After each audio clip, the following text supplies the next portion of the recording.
Good morning, જય શ્રી કૃષ્ણ. કેમ છો બધા? તો જો અહીંયા છે ને એકદમ મસ્ત ભજન સાથે આપણે સવાર ચાલુ કરી છે, કૃષ્ણ ભજન સાથે. અને અહીંયા મમ્મી માથું ઓળે છે. મમ્મી ગુડ મોર્નિંગ, જય શ્રી કૃષ્ણ.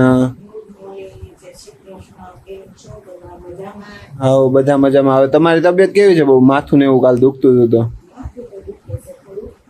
એનું કારણ ખબર નથી પડતી. મમ્મી માથું શું કામ દુખે છે ને એક બાજુનો ભાગ દુખે એવું કઈક છે ને. લાલ એક આંખમાં આંખ છે ને આટલી ખૂણેથી લાલ થઈ ગઈ છે. હા, એ ખબર નથી પડતી નહીં કે શું કામ થયું એમ. એટલે કઈ વાગ્યું નથી, આમનેમ સીધી જ લાલ થઈ ગઈ છે એવું કઈક છે ને. ટીપાઈ નહીં આંખ ના, પણ કઈ ફરક ન પડ્યો. હવે જવું પડશે પાછું લાગે છે. એટલે એને ઓલું આંખું જે દેખાતું હતું ચશ્મા પહેરી એ તો બરોબર જ દેખાય છે કે એટલે હમણાંથી દેખાવાનું બંધ થયું કે તો પછી જવું જ પડશે એવું લાગે છે. હવે એમાં એવું છે મોતીઓ ખબર નહીં હોય કે ન હોય, પકડાતો નથી, વાંધો નહીં આવે છે.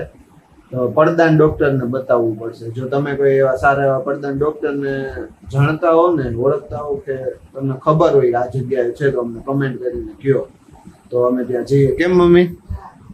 હા. અને ગરમી નથી થતી તમને? હા, બફારો બહુ મારે છે ને એમાં એસી પાછું હાયરો હાયરો વાદે ચડ્યું છે મારે. હા, આ વખતે કઈ છે હમણાં 25-26 તારીખે આપણે અહીં કદાચ આવી શકે એમ વરસાદ. કેમ કે આ 19-20 માં પપ્પા એમ કહેતા હતા કેરળમાં બેસે છે એમ ચોમાસું. તો ત્યાંથી અહીંયા આવતા કેટલા થોડાક દિવસ તો લાગે. એટલે હા હા, એટલે પપ્પા એમ કહેતા કે 19-20 એમ કદાચ ત્યાં બેસે છે એમ ચોમાસું. તો હવે જલ્દી વરસાદ આવે તો સારું, તો ગરમાટો ઓછો થાય. જો કે પેલા વરસાદ પછી તો મમ્મી ગરમાટો ઓછો ન થાય, એમ કઈ વધે ને વધે. અને હા તો જમીનની બધી વરાળ ગરમી બહાર નીકળે ને. હા, જ્યાં લગી જમીન ધરાય નહીં ને ત્યાં લગી ગરમી રહે. જમીન ધરાય ને પછી આપણને ઠંડક મળે એમ. અને આ એસી ની મમ્મી તમે જોયું આદત કેટલી ખરાબ પડી ગઈ છે આપણને બધાને. ખાલી આપણના ઘરમાં ને બધાને અત્યારે એવું છે. ખોરાક તો એવા થઈ ગયા પણ સહન નથી થતી.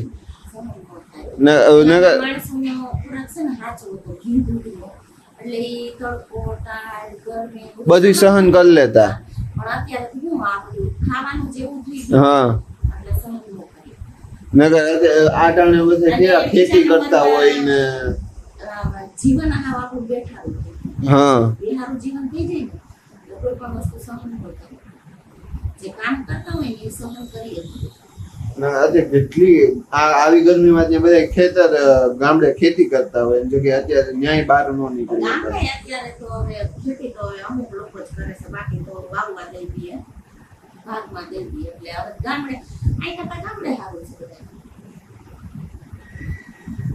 હકીકત છે, તમે ગમે ગામડે જાઓ અત્યારે ગામડે બધા ખેતી નથી, એ બધું વાવવા દઈ દે. એ લોકોનો પોઈન્ટ છે, આપણે જોવાનું નહીં. અહીંયા તો બાઈ તો બધું કામ રાતે 12 વાગ્યા સુધી કોઈ 1 વાગ્યા સુધી બધે કામ. કોઈ મશીન નાખવું હોય, કોઈ ડાયમંડ લગાવતા હોય, કોઈ શીટ બનાવતા હોય, કોઈ બીજું કામ લાવતા હોય. હા, આ પોઈન્ટ છે. I agree with that. તો જો અત્યારે છે ને અમે એક્ઝિબિશનમાં આવ્યા હતા. મામી મજા આવી એક્ઝિબિશનમાં? હે, બહુ મજા આવી. તને કેવું લાગ્યું? બહુ મજા આવી. બહુ મજા આવી. અને આ છે ને પાણીપુરી જોયું પાણીપુરી ખાવા જવાનું. અને આમાં ડાકુ બેન ડાકુ હે જૂના જમાના ડાકુ. આપણે ડાકુ બનવું જ ના હો ભાઈ. હે મામી તો ઢાંકી લીધું મોઢે. ચાલો હવે ઘરે ભેગા થાય. નંબર 2 મામી રોનક તો જો અત્યારે હવે પાણીપુરી ખાશે. અને આવ્યા ત્યારે એકલા એકલા રસાઈ પીને આવ્યા હતા. રસ પીને આવ્યા હતા ને એકલા એકલા. તો તમારે હારે આવવું પડે. તમારે આ સિગ્નલ ફોલો નો ને એવું જ આવવું પડે. હવે છે ને તમને પાણી આવશે, અમે પાણીપુરી અમે તો અમારે કઈક જુગાડ કરતા આવું હા, ઈ તો અમને ખબર જ છે. કઈક કરીને આવશું અમારે જુગાડ. આવો જ ને તમને. અમે ભૂખ્યા નહીં અમે અમારે કઈક જુગાડ કરીને આવશું હો મામી. તમે પાણીપુરી ખાવ ને અમે કઈક ખાઈને આવશું. Actually ખટાશ નડે છે. હા ખટાશ ખાઈ લીધી ઉપર. અમે હમણાં રોનકના માસીને ઘરે ગયા હતા ને એક્ઝિબિશન માંથી. મસ્ત શરબત પાયું હતું. મસ્ત હતું શરબત. કોઈને ઓર્ડર કરવો હોય તો કેજો. જોતા હોય ને કેવું હતું ઈ? કાચી કેરી. કાચી કેરી ઓલું પલ્સ કેન્ડી આવે ને એવું એનું હતું. મસ્ત હતું. પલ્સ નું સેમ પલ્સ નો જ સ્વાદ હતો ને. ઓર્ડર કરવો હોય તો કમેન્ટ કેજો. કમેન્ટ ને મને ફોન કરી દેજો જનભાઈ નંબર હોય ને હું તમને માસી નંબર આપી દઈ. ડાયરેક્ટ કોન્ટેક્ટ થઈ જાય તમારો. તો હવે ઘર ભેગા થાવું. હા હાલો. હાલો તો ભાઈ કાલે છે ને આપણે માસી ત્યાંથી કરમદાનો રોકડો લઈ આવ્યા હતા અને વાવવાનું ભૂલાઈ ગયું હતું. તો હવે અત્યારે ધાબે જઈને વાવી આવીએ. જોઈએ થાય એમ નહીં. કાલે માટી માસે ભેગી ડોલ ને બધું આપી દીધું. હાલ આમનામ જ લઈ જાય. તો હાલો ધાબે જઈએ અને વાવતા આવું. અંધારું થઈ ગયું. દિવસનું વાવવાનું હતું પણ એક્ઝિબિશનમાં ગયા એમાં રહી ગયું. કાંઈ હાલો હવે જઈએ આપણે વાવતા આવીએ. જોઈએ જે થાય કે ન થાય. તો જો માટી આપણે છે ને ટબમાં કાઢીને જોઈ લીધું હે કે પ્લાસ્ટિકનું કચરું હોય ને તો એ કાઢી નાખ્યું છે. આ આપણો કરમદાનો રોકડો હે. માસીએ કીધું કઈ અલગ અલગ કરીને વાવજે પણ હવે હું તને ભેગા જ નાખી દઉં. હું તને હવે અલગ કરવા ક્યાં બેસવા. અને તો અહીંયા અંધારું છે એટલે હવે ત્યાં કંઈ ચોખ્ખો વિડીયો આવશે નહીં. એટલે પેલા હું વાવી દઉં પછી છે ને ફ્લેશ લાઇટથી ટ્રાય કરું છું દેખાય તો અને બતાવું તમને. તો વાવી તો દીધું છે. હવે ઝાડવાને પાણી પાઈ દઈએ. થોડુંક ગરમ છે પણ હવે ચાલશે. બીજું શું હોય જોઈ લો. અહીંયા આ રીતે કંઈક નાખી તો નહીં પણ વાવી દીધું છે. ઢાબે પવન બહુ સારો જોઈ લ્યો એકદમ. અને આ નાઇટ વ્યૂ એકદમ મસ્ત ઝાડવાનો. આ આપણી જે શેડ નેટ બનાવી હતી ને એ શેડ નેટ છે. જોઈ લ્યો આ રીતે છે ને આપણે અહીંથી આ ટેકાવી દીધો છે વહેલો. અહીંથી જો આગળ વધવા માંડ્યો છે. આ મૂળિયા નહીં પણ વેલાની ઓલી કહેવાય ને ઉપર ચડવા માંડ્યું છે. એટલે થોડોક ટાઈમમાં છે ને આપણે આમ વેલાને સાવ ઉપર નથી ચડાવવાનું. આપણે છે ને અહીંયાથી અહીંથી આમાં પાથરી દેવો છે.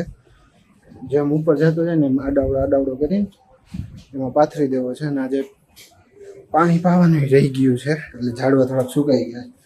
હવે એવું થાય છે સાંજના થોડાક પાણી થોડું ઠંડુ થાય ને પછી આવું ઝાડવા ખાવા. કેમ કે મૂળિયાને અસર કરે. બહુ ગરમ પાણી હોય ને તો નકર પછી કાલ સવારે મેળ આવે. હવે ચાલો હવે નીચે જઈને જોઈએ આપણે જમવામાં શું બને છે ને. હવે કેમ કે આજે મારે તો ભેળ ખાવાની ઈચ્છા હતી. હું તો ભેળનું કઈને ઉપર આવતો રહ્યો હતો.